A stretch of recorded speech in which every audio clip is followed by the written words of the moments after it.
Sriram Chakri news కి స్వాగతం. ఈరోజు పంచాంగ విశేషాలు మరియు హనుమాన్ మంత్రాన్ని తెలుపుతున్న వారు బ్రహ్మశ్రీ వేముల రాజేశ్వరరావు పురోహితులు. లైవ్ చూద్దాం. ఓం శ్రీ గురుభ్యో నమః. శ్రీ మహాగణాధిపతి నమః. సరస్వతి నమః. శ్రీమాత్రే నమః. గోమాత్రే నమః. ఈరోజు 9వ తేదీ జూలై నెల 2024 సంవత్సరం. ఈరోజు మంగళవారం. ఈరోజు మనం పంచాంగంలోని విశేషాలను మనం తెలుసుకోబోతున్నాం. అదేవిధంగా ఆంజనేయ స్వామి యొక్క అనుగ్రహం పొందడానికి ఆంజనేయ స్వామి మంత్రాన్ని కూడా మనం వినబోతున్నాం.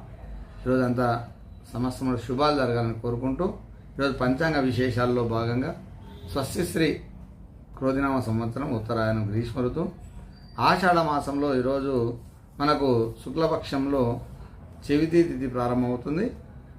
తర్వాత శుక్లపక్షంలో తదియ తిథి మనకు ఉదయం 6:09 వరకు ఉంటుంది. తదుపరి చవితి తిథి శుక్లపక్షంలో ప్రారంభమవుతుంది. ఈరోజు మంగళవారం.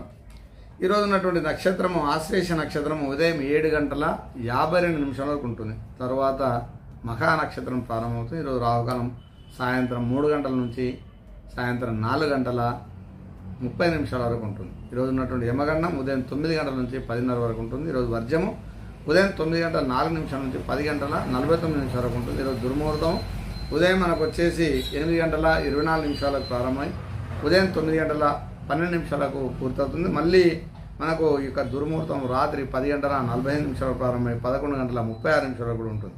ఈరోజు ఉన్నటువంటి శుభ సమయంలో భాగంగా ఈరోజు మనకు మధ్యాహ్నం 12 గంటల నుంచి 12:30 వరకు కూడా ఈరోజు శుభ సమయం ఉంటుంది. అందులో భాగంగా ఈరోజు ఆంజనేయ స్వామి యొక్క అనుగ్రహం పొందడానికి ఆంజనేయ స్వామి యొక్క గాయత్రిని మనము స్మరిస్తూ ఆంజనేయ స్వామి అనుగ్రహం పొందాలి.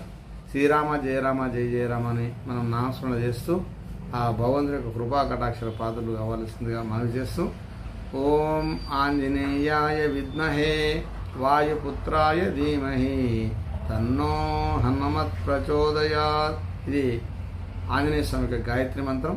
తర్వాత శ్రీరామ జయరామ జయ జయరామ అని మనం ఏ కార్యక్రమం మొదలుపెట్టినా మన ఈ మంగళవారం అంతా కూడా మనకు శుభం జరుగుతుంది. కాబట్టి అందరికి శుభం జరగాలని కోరుకుంటూ సర్వం శుభం భూయాత్. ఓం స్వస్తి.